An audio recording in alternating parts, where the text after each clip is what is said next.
پر حملہ نہیں ہوا. مسلم لیگ حملہ کرتی تھی ان لوگوں پر. جب جناح ملنے آئے تھے مولانا ابوالکلام آزاد سے، میں نے اس وقت ایک انگریز کے ساتھ ملنے آئے تھے جو وائسرائے تھا، تو جناح بولے میں مولانا آزاد سے ہاتھ نہیں ملاؤں گا. ہاتھ نہیں ملا ان سے، مولانا آزاد سے بولے ہاتھ نہیں ملاؤں گا میں ان سے. کہا کہ یہ غدار ہیں. جناح نے مولانا ذاکر حسین سے کہا، جن کی پیدائش حیدرآباد کی ذاکر حسین صاحب کی، بیگم بازار میں ان کا پرانا گھر شاید اب ویران ہو گیا، گر گیا، نہیں معلوم.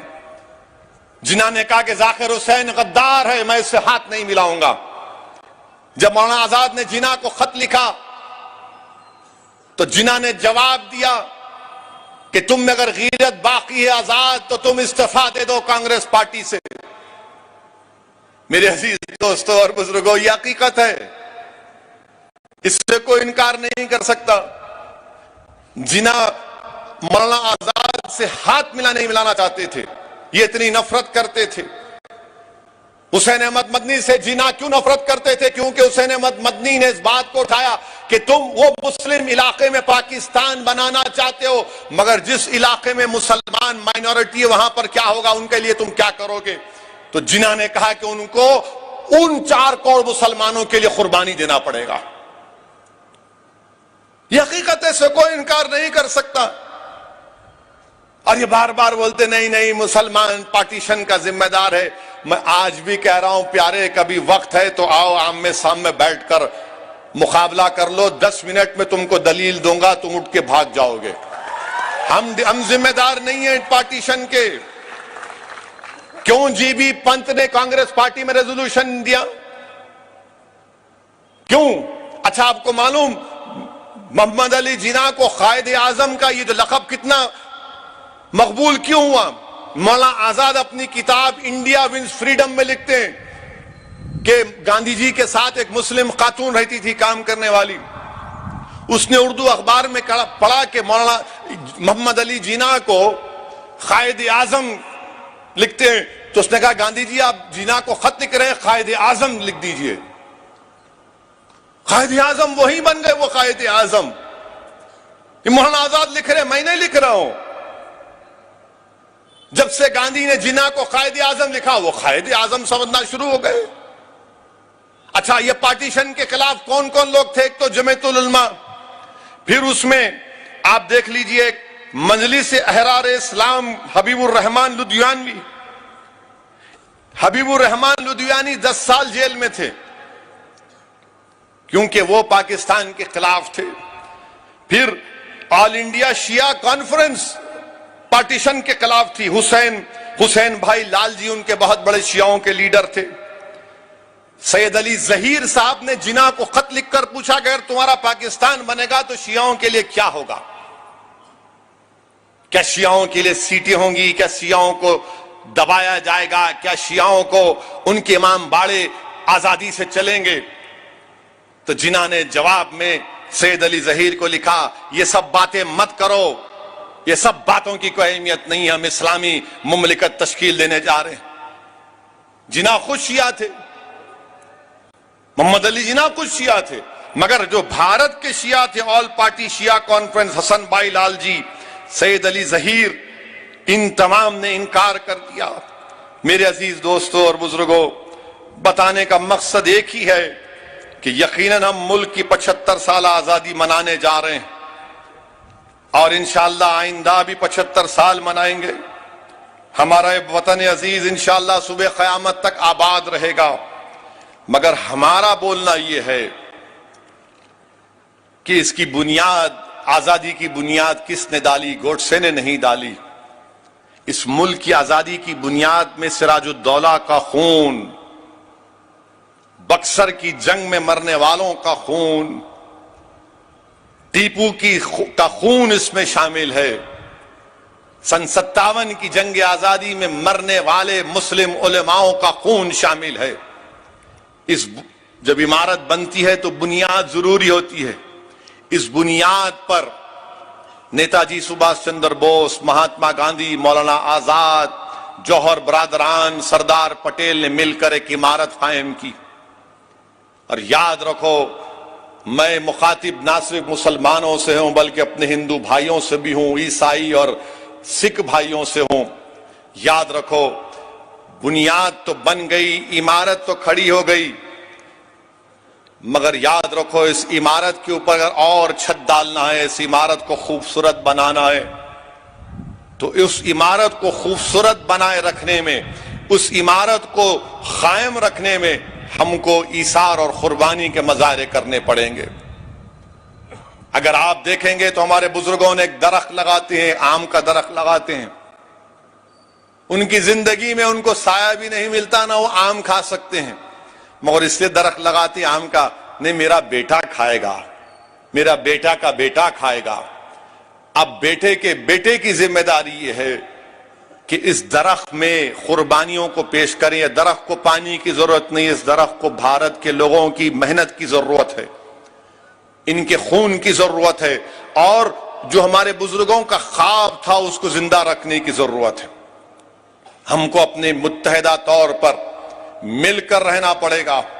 سیاسی اختلافات ہو سکتے ہیں، مگر یاد رکھو اگر مذہبی اختلافات کی چنگاری لگ جائے گی، جو لوگ لگا رہے ہیں، تو یاد رکھو اس سے ملک کو نقصان ہوگا، اور اگر ملک کو نقصان ہوگا تو ہم ہمارے بزرگوں کی قربانیوں کو تباہ و تاراج اور برباد کر دے رہے ہیں. اور جو لوگ آج بھارت میں مسلمانوں سے آ کر کہہ رہے ہیں کہ آپ وفاداری دکھاؤ، ہم ان سے کہنا چاہ رہے ہیں حیدرآبادی لہجے میں، جس کے سر پہ بال نہیں ہوتے، نہ جو گنجا بولتے ہم لوگ اس کو، جس کے سر پہ بال نہیں ہوتے، انہیں دنیا کی بہترین ٹوپی پہنتا ہوں، انہیں ٹکلا نہیں دکھنا بول کے.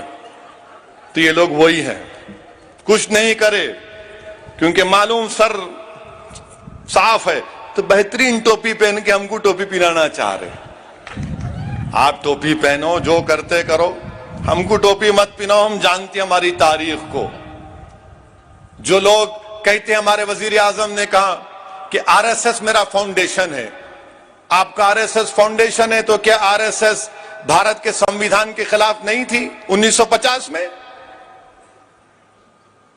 کیا گولوالکر نے اور آرگنائزر میگزین میں نہیں چھپا کہ ہم کو منوسمرتی چاہیے، امبیڈکر کا سمویدھان نہیں چاہیے؟ ہم کو مت سکھاؤ آپ، ہم کو سکھانے کی ضرورت نہیں ہے بھارت سے محبت. جیسا کہ حسین احمد مدنی رحمت اللہ علیہ نے کہا کہ ہم پیدا ہوئے تو یہیں جائیں گے، اور جب اٹھیں گے تو قیامت کے دن یہیں سے اٹھنے والے ہیں. یہ ہماری پناہ گاہ بھی ہے اور قبرستان بھی ہے. اب کیا ہوتا کہ اب سنتے حیدرآباد میرے بھائی نے لٹ گیا، یہاں کچھ بھی پیسے نہیں ہے، اب محلے میں بات پہنچ جاتی، نہیں ہے اس کے پاس پیسے نہیں ہے، تو انہیں اپنے آپ کو دکھانے کا سے میں بھی دولت مند ہوں. انہیں کیا کرتا، ارے 15 اگست ہے، لو میں لگاؤ، تم بھی لگاؤ، 10 ڈنڈے لگاؤ، پیسے دے رہا ہوں سب کو. خواجہ غریب نواز ارسانی نے وہ بڑا بریانی پکاؤ میاں، دنیا کو دکھانے کے لیے کہ میں فقاٹ نہیں ہوا ہوں. تو ان کا معاملہ یہی ہے، دکھانے کچھ نہیں ہے، فقاٹ ہے، مگر سب کو دکھا رہے ہیں، سب کو دکھا رہے. آپ کی محبت جب نہیں تھی، اتنے نام میں لیا ہوں، اتنے علماء نام لیے ہیں، آپ ایک نام دکھا دو اپنا، ایک نام تو دکھا دو اپنا. آپ کچھ نام نہیں دکھا سکتے. میں آپ سے اسی لیے اپیل کر رہا ہوں کہ نوجوانوں کو بھارت کی تاریخ پڑھنا ضروری ہے. یہ کوئی سیاسی جلسہ نہیں ہے، مگر نہ ہی یہ جلسہ کسی سرٹیفکیٹ حاصل کرنے کا ہے. 75 سال کی آزادی یقیناً ہم تمام کے لیے خوشی کا موقع ہے. اور یاد رکھیے، جس کو بھارت سے محبت ہے، جس کو بھارت پر فخر ہے، اس کو بھارت کی ہر کلچر سے محبت کرنا پڑے گا. اگر کوئی دعویٰ کرتا ہے کہ میں بھارت سے بہت محبت کرتا ہوں، تو بھارت کی ہر تہذیب سے محبت کرنا پڑے گا. اگر کوئی کہتا ہے کہ مجھے I am proud to be an Indian، جب تم پراؤڈ ہو انڈیا کے لیے تو تم کو بھارت کے ماضی کو بھی ماننا پڑے گا. اور بھارت کا ماضی کہتا ہے کہ مسلمان اس ملک کی آزادی کے لیے سب سے زیادہ اپنا خون بہا. اس ماضی پر بھی تم کو فخر کرنا پڑے گا. صرف یہ نہیں ہو سکتا کہ I'm a proud Indian. If you are a proud Indian, you must be proud of your past also. وہ ہمارا ماضی ہے جو ایک روشن ماضی ہے. اور یاد رکھو، جو لوگ ہم کو دبا رہے ہیں، ہم دبنے والے نہیں ہیں. ہماری رگوں میں بھی علامہ فضل خیر آبادی کا خون ہے، ہمارے رگوں میں کافی کا خون ہے، احمد اللہ کا خون ہے، ہماری رگوں میں محمود الحسن کا خون ہے، احمد رضا کا خون ہے ہماری رگوں میں۔ یاد رکھو، قربانی دینا ہمارے لیے بہت آسان ہے، خون بہانا اس دیش کے لیے ہمارے لیے بہت آسان ہے۔ اور آج آپ بولتے ٹیررزم، ارے کہاں کا ٹیررزم؟ جب جہاد کے فتوے دلی کی جامع مسجد سے دیے گئے، وہ جہاد کے فتوے دیے گئے تھے انگریزوں کے خلاف۔ تو میرے عزیز دوستوں اور بزرگوں، یہ چند اہم گزارشات مجھے آپ تک کہنا تھا۔ فخر سے رہیے، اور یہ بات میں مانتا ہوں کہ وطن عزیز میں آج جو حالات ہیں، جو مشکلات ہیں، اس کا اندازہ آپ کو بھی اور مجھے بھی ہے، مگر میرے عزیز دوستوں اور بزرگوں، ہمت اور حوصلے کو بلند رکھنا ہے، ہمت اور حوصلے کو بلند رکھنا ہے۔ یہ بات بالکل صحیح ہے۔ شاید بہت سے لوگوں کو کڑوی لگے گی میری آخری بات، کہ بھارت میں اگر سب سے زیادہ کسی کی بے عزتی کی جاتی ہے تو وہ مسلمانوں کی، بھارت میں اگر سب سے زیادہ کوئی غیر محفوظ ہے تو مسلمان ہیں، بھارت میں اگر سب سے زیادہ کسی کو نظر انداز کر دیا جاتا ہے تو مسلمان ہیں۔ یہ کوئی ٹی وی کی ہیڈ لائن کے لیے نہیں کہہ رہا ہوں میں، میرے پاس اعداد و شمار ہیں۔ ملک آزاد ضرور ہو گیا، مگر گو رکشکوں کو جو آزادی ہے وہ آزادی ان کو نہیں ملنی چاہیے۔ جن کو زبان سے گندگی بکواس بکتے ہیں کسی سمودائے کے خلاف، کسی مذہب کے خلاف، تو ان کو آزادی نہیں ملنی چاہیے بکواس کرنے کی۔